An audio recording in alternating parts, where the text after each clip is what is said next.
안녕하십니까. 증시각도TV 시청자 여러분, 투자자 여러분, 독일말 여러분 반갑습니다. 반도체 제국의 미래 저자 정인성 작가와 함께하는 반도체 역사, 반도체 이야기 여러분 함께하고 계십니다. 오늘도 정인성 작가님 나와주셨습니다. 어서 오십시오. 네, 안녕하세요. 네, 안녕하세요. 저희가 이제 지난 시간까지 이제 ARM에 대한 이야기를 참 재미나게 했고 또 TSMC에 대한 이야기, 삼성 파운드리에 대한 이야기를 좀 했어요. 자, 이제 다시 우리 처음에 얘기했던 인텔로 한번 좀 넘어와야 될 것 같아요. 사파이어 래피드 도대체 언제 나오는 거야? 한 1년 반을 속은 것 같은데 저희 아주 환장하겠습니다. 뭐 아마 인텔이 제일 환장하겠죠, 이건. 아, 그래요? 아니, 거기도 뭐 지금 당장 젠3로 서버 칩 나오면은 난리 날 가능성도 AMD? 있는데, 네, AMD 칩 나오면은 그거 당장 대응할 라인업은 또 마땅치 않아요. 네. 그래서 지금 수준에서 사파이어 라피드가 나와도 그 젠3로 그 96코어 뭐 64코어만 나와도 쉽지 않을 거예요. 네. 인텔 입장에서. 네. 1년은 빨리 나왔어야죠, 원래. 그렇지. 작년에 나왔었어야 되는 거잖아요. 다만 인텔은 2024년쯤에는 그거 대응하려고 하고 있고요. 네. 이제 시에라 포레스트 이런 것들이 나올 건데 그런 게 그 AMD가 밀어붙이는 그 렉당 고밀도 CPU 그런 서버들을 딱 대응하는 모델이긴 해요. 예. 이제 여기서는 인텔이 새로 하려는 거 IDM 2.0 파운드리 얘기를 조금 해보는 게 좋겠죠. 예. 참 파운드리 두 회사 얘기만 해서는 완전한 얘기가 아닌 거예요. 왜냐하면 그렇죠. 예를 들면 중국 회사가 갑자기 세계 최고 파운드리 될 거야 하면은 갸우뚱하고 끝날 텐데. 그렇죠. 왜냐하면 거기 이제 고객 베이스가 없으니까 애초에. 네. 근데 인텔 같은 회사가 들어오면 좀 게임이 많이 달라질 수도 있어요. 이번 유럽에 100조 원 투자하겠다고 했어요. 예, 뭐 제가 봤을 때 지금 인텔은 원래부터 이거 파운드리를 해야 되나 말아야 되나 했는데 전 세계가 그 칩 제조에다가 그 보조금을 넣기 시작하니까 그 보조금을 다 긁어갈 생각인 것 같아요. 그거 같죠. 네, 그러니까 보조금 주는 나라마다 이제 공장 하나씩 짓는 거야. 그러니까는 제가 보니까 내 돈 주고는 안 하는데 남의 돈 갖고 내가 할 의향이 왜 없겠어? 나 할 수 있어. 대신에 우리 지적자산 좀 풀어줄게. 이런 개념인 것 같아요. 지금. 그렇죠. 일단 세금으로 하면 좋잖아요. 네, 뭐 노골적으로 말하면 좋죠. 누군가 받아갈 세금이라면 그것은 내 것이 되어야지 하면서 원래 인텔이 보이지 않던 그 일종의 애국주의나 그런 모습도 보이죠. 왜냐하면 인텔 홍보 자료들을 보면 그 세계의 그 첨단 공장 중에 서방에 있는 거 한 20%밖에 없다. 80%는 다 동아시아에 있다. 그러니까 서방도 리딩 엣지라고 하는데 리딩 엣지 팹이 있어야 된다. 그럼 그거 누가 하냐 하면 글로벌 파운드리 아닌 것 같고 그럼 우리다 뭐 이런 느낌인 거죠. 그러니까 우리한테 돈을 줘. 아일랜드에도 짓고 뭐 이러는 거잖아요. 지금 딱 보니까 이게 인텔이 얼마나 중요하냐면 지금 미중 간의 블록화의 핵심 회사가 지금 인텔로 보여요. 왜냐하면은 솔직히 미국 입장에서도 TSMC랑 삼성 파운드리가 중요하긴 한데 왜냐하면 미국의 팹리스들 입장에서 파운드리 끊기면 여기도 아웃이거든요. 그냥. 그렇지. 왜냐하면 지금 엔비디아의 그 설계 자산도 100% 삼성 아니면 그 TSMC에 맞춰진 거잖아요. 근데 갑자기 여기서 어떤 이유로 연결이 끊기면은 개점 휴업이잖아요. 예를 들어 중국이 대만을 침공한다던가. 그렇죠. 그래서 뭐 TSMC 공장을 폭발을 하진 않더라도 뭐 안 돌아가는 상황들이 벌어졌다. 이렇게 되면은 뭐 전면전 할 각오가 아니라면 아주 골 때리는 상황이 오는 거죠. 하다못해 비행기만 못 떠도 못 오는 거죠. 그렇죠. 만들어 놓은 뭐 그렇게 되면 사실은 빅테크의 기반이 흔들리게 되는 거니까 전진을 못 하는 거니까. 그리고 미국이 그 칩스 액트를 통해서 돈을 준다고 했을 때 이제 그 보조금을 계속 주는데 여기도 아마 미국 쪽 회사가 경쟁자로 없으면 계속 삼성이나 TSMC가 더 많은 보조금을 요구하겠죠.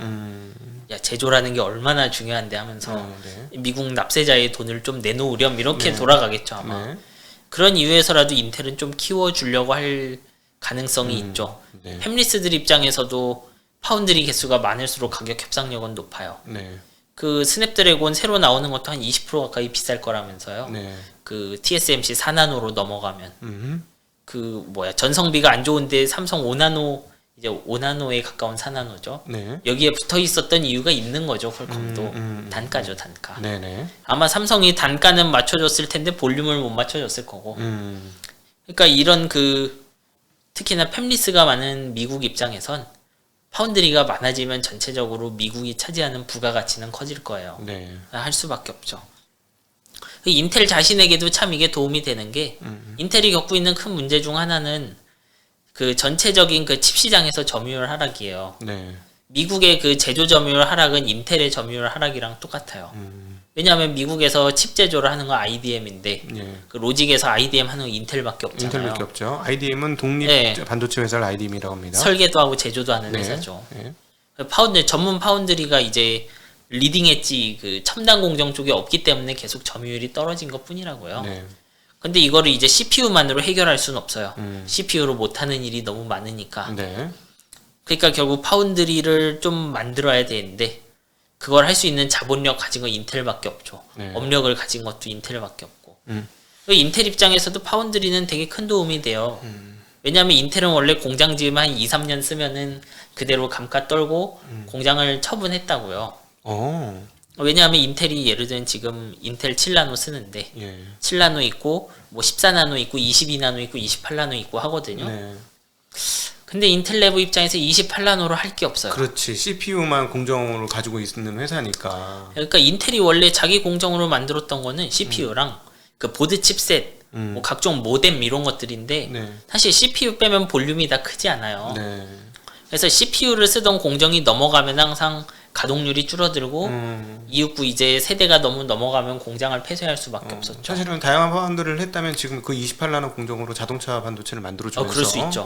미국의 자동차 쇼티지는 없었을 수도 있는 거죠. 예, 그러면 그런 상황에서 한번 보세요. 요번에 쇼티지 말씀하신 것처럼 그 옛날 팹이 부족했잖아요. 그렇죠. 네. 실제로 심지어 8인치 팹. 그래서 거기서 이제 그 인텔도 아이디어가 나왔을 거라고요. 네.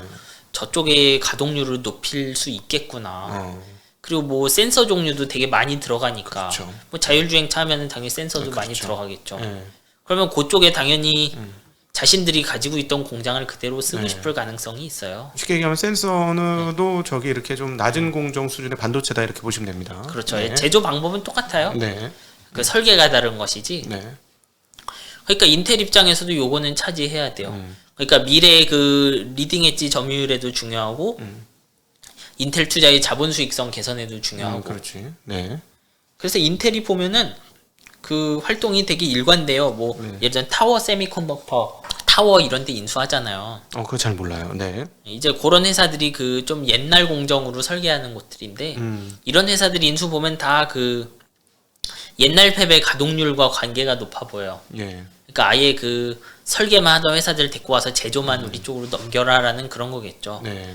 그렇게 하면 이제 간접적으로 좀 다른 파운드리의 고객을 뺏어서 인텔 팹으로 옮기는 효과가 있잖아요. 네네.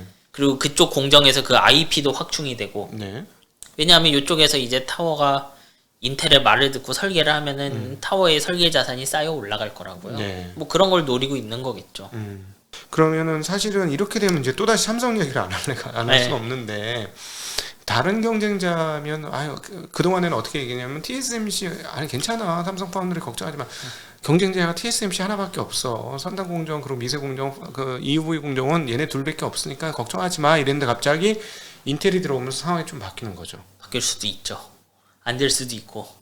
야 그럼 페미니스트 업체들 입장에서는 인텔이 자기 IP를 좀 공유해 준다고 하면 되게 매력적일 수도 있는 거죠. 그 일부 회사들은 매력적이고 일부는 매력적이지 않겠죠. 네. 그러니까 인텔이란 파운드리로서 인텔이 가지는 매력은 네. 크게 두 가지라고 봐야 돼요. 뭐 원가는 일단 모르니까 두고 하나는 TSMC도 삼성도 줄 수 없는 설계 자산. 네. 원래 파운드리들은 약간의 설계 자산은 가지고 있어요. 네. 간단한 SRAM 이런 거는 제공을 해줘요. 이제 TSMC가 왜냐하면 좀 뻔한 물건들이거든요. 네. 메모리 이런 거라서 네. 조그만 메모리예요 칩 안에. 네. 그런 것들을 막 제공해주고 하는데 컨트롤러도 제공해 줍니까? 컨트롤러까지는 안 해주죠. 그건 아니죠. 네. 굉장히 기초적인 부분만 칩에서 네. 그런 것만 제공해줘요. 네네. 근데 인텔이 제공할 수 있는 훨씬 커요. 인텔은 자신의 설계 자산이 있죠. 그렇죠. 예를 들면 이제 그래도 인텔이라고 하면 AMD랑 애플에 이어서 혹은 걔네보다 잘하는 설계도 분명히 있어요. 그러겠죠. 그 설계 업력이 CPU 설계가 30년이 넘잖아요. 그리고 뭐 연구소도 네. 두 군데나 있지 않습니까? 오래된. 네. 그러면 그런 데에서 IP를 제공해 준다고 하면 생각보다 매력적인 물건이 있을 수도 있어요. 네. 그럼 그런 거 가져다 쓸 수 있다라는 장점이 있죠. 그리고 또 인텔 같은 경우는 내세우는 기술 보면 그 좀 파운드리로서 매력적인 그런 것들도 가지고 있어요. 예를 들면 사람들이 그 파운드리 얘기할 때 잘 안 본 것 같은데 파워비아 이런 게 있어요. 네. 그러니까 원래 웨이퍼를 깔면은 그 전원이 위에서 아래로 들어오거든요. 다 네. 소자는 맨 밑에 층에 있고 그럼 전원도 이렇게 위에 금속층으로 들어오고 네. 데이터도 금속층으로 들어가요. 네. 근데 파워를 뒷면으로 옮기겠다는 거예요. 웨이퍼. 음. 그러니까 뒷판을 좀 간 다음에 거기에서 소자에다가 바로 파워를 쏘겠다는 거죠. 그럼 전성비가 좋아지는 모양이죠? 밀도가 높아지죠. 왜냐하면 원래 제가 칩을 만들었는데 네. 칩의 밀도가 낮아지는 이유 중 몇 개는 그 금속이에요. 그러니까 밑에 소자는 충분히 빡빡한데 위에 금속 배선이 복잡한 경우가 있죠. 위로 이렇게 고층으로 네. 올릴 때. 네. 제가 여기 소자는 요만큼인데 전원을 한 8개 연결해야 되고 데이터도 10개 연결해야 된다. 네. 근데 내가 놓을 수 있는 금속 배선 밀도 한계가 있죠. 네. 그러면 별 수 없이 소자를 좀 넉넉히 떨어뜨려야 되는 거예요. 그러니까 예를 들면 우리 여기 2명 있는데 네. 관을 한 100개 연결해야 되는 거예요. 우리 2명한테 네네. 각자. 네. 그러면 천장이 관으로 가득 차겠죠. 네. 위에서 보면 면적이 관 면적으로 보인다고요. 소자 2개인데. 네. 네. 근데 거기서 전원선을 반대편으로 옮기면 밀도 높아지죠. 선이 없어지니까. 예, 여기 밑으로 내려오는 거예요. 이제 바닥에서 뚫고 나오는 위에서부터 거예요. 내려 나까지 도달하게 되는 선 없어지는 거네요. 그렇죠. 밑에서 위로 올라오는 거죠. 대신. 네. 그러면 면적은 작아지겠죠. 네.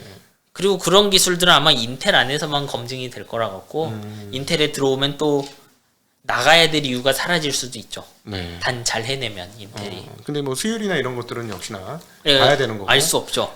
안 좋을 것 같아 수율은. 처음엔 되게 안 좋겠죠. 그동안에 한 걸 봐가지고는 그동안에 10나노 공정 이렇게 오래 걸리고 하는 걸 봐서는. 그렇죠. 뭐 리더십이 바뀌었으니 시도해 보는 거고 네. 이거 시도 안 해보면 서서히 그냥 원 오브 댐으로 죽을 것 같으니까 하는 거긴 하겠죠. 네. 다만 이제 이런 건 있어요. 저는 뭐 이런 뭐 수율 이런 것보다도 여기가 파운드리랑 그러니까 파운드리로서 일을 많이 안 해본 거. 그렇지 CPU만 만들었으니까요. 네. 설계는 스스로 다 했잖아요. 네. 그래서 원래 설계를 오랫동안 파운드리랑 했던 데는 설계 자동화 돌렸던 막 흔적들이 있어요. 회로에도. 네. 그러니까 회로의 그 경계가 명확하지 않고 막 구름처럼 흩어져 있고 그래요. 어. 빈틈마다 다 회로를 짜 넣어갖고 자동으로. 네. 근데 인텔은 그런 거 안 해요. 내부적으로. 보면은 그런 걸 돌렸다기엔 굉장히 각지게 설계가 잘 돼 있죠. 인텔은. 그런 걸 보면 좀 간접적으로는 여기도 파운드리와 팹리스처럼 내부에서 일해본 것 같지 않은 거예요. 그럼 갑자기 파운드리만 오픈한다고. 그렇지. 네. 쉽게 얘기하면 요리는 잘하는데 손님이 식당에 왔을 때 서빙을 어떻게 해야 되는지 예, 모르는 그렇죠. 거죠 예. 지금. 예. 그러니까 왜냐하면 손님 지금까지 기분 나빠서 나갈 수도 있겠다. 그럴 수 있죠. 혹시 내가 해준 대로 먹어 뭐 이러면서. 아마 삼성보다 더 트러블이 많을 수 있다고 생각해요. 그럴 저는. 수 있겠네요 정말. 네. 왜냐하면 삼성도 그런 트러블이 있긴 했지만 네. 인텔이 훨씬 더 단단하다고 해야 되나 회사가 네. 원하는 대로 하려고 하고 좀 그런 쪽이었잖아요. 원래 네, 그렇죠. 그런 리더기도 있고 그래야 되는 이유도 있었고. 네. 근데 파운드리를 위한 그런 좀 부드러운 형태로 변할 수 있는지 잘 모르겠어요. 이제. 네, 네. 예. 그래도 가야 될 길이니까 가 보는 거겠죠. 예, 예. 나름 남들에게 없는 걸 가지고 있기도 하고. 그래도 어쨌든 삼성은 경쟁자가 하나 더 늘어난다는 측면에서 좋은 얘기는 아니겠네요. 없는 게 낫긴 하겠죠. 당연히. 그렇죠. 하다못해 인텔 수주라도 받았으면 모르지만 또 그런 건 아니니까. 그렇죠. 옛날에 막 인텔 사장하고 만나가지고 재작년에 네. 인텔 거 받는 거 아니냐 막 난리였거든요. 결국은 옛날 공정 거 받았죠. 14나노 이런 데서 아마 받았을 거예요. 제가 알기로. 네. 이제 아마 삼성이 원하는 건 그쪽 공장보다는 신공정이었겠죠. 네네. 네. 근데 아마 그때도 여기저기 좀 TSMC로 가야 될 이유가 있었던 것 같아요. 네. 뭐 인텔 입장에서는 그게 안전한 베팅이기도 하고 네. 그리고 TSMC 3나노 이런 거 AMD가 가져가면 골치 아픈데 네. 자기들이 가져가서 CPU 만들면 AMD가 골치 아파지잖아요. 이제 그러면 이제 공정 우세가 사라지는데 지금 AMD 공정 우세 가지고 있잖아요. 그렇죠. 근데 이제 공정 우세가 눌리겠죠. 그러면. 네. 네. 뭐 그래서 선택됐겠죠. TSMC가. 네. 지금 파운드리 공정에 대한 이야기를 몇 차례 걸쳐서 했습니다. 그래서 파운드리에 대한 이야기를 TSMC, 삼성전자, 그리고 인텔, 그리고 ARM까지 해서 이렇게 여러 번 나누어서 파운드리 공정 얘기를 여러분들께 드렸습니다. 조금 어려우실 수도 있는데요. 처음부터 이렇게 쭉 들어보시면 차근차근 이렇게 넘어오실 수 있어요. 조금 아주 많이 중복은 안 되지만 조금씩 중복되는 거를 통해서 연결되거든요. 그래서 정말로? 난 자신이 없어요.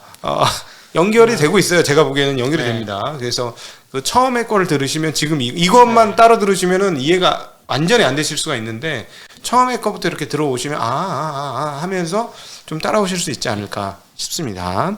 근데 이게 이제 투자에 있어서는 굉장히 중요하기 때문에 이거는 안 짚고 넘어갈 수 없죠. 왜냐하면 그 생태계가 어떻게 될지를 한번 생각해 보시면 바로 답 나옵니다. 지금 인텔 얘기를 오늘은 드렸는데 인텔의 생태계가 어떻게 될 것인지, 삼성의 생태계가 어떻게 될 것인지, 요것과 생각해서 파운드리를 같이 보시면 아주 재미난 투자 시계열이 열리니까 한번 그렇게 해서 생각해 보시면 좋을 것 같습니다. 자, 오늘도 정치학도의 TV에서 함께하는 반도체 이야기, 반도체 역사, 우리 반도체 제국의 미래 정인성 작가님과 함께했습니다. 귀한 시간 함께해 주셔서 진심으로 감사합니다. 네, 고맙습니다. 고생하셨습니다. 네, 우리 시청자 여러분께도 인사드리겠습니다. 감사합니다.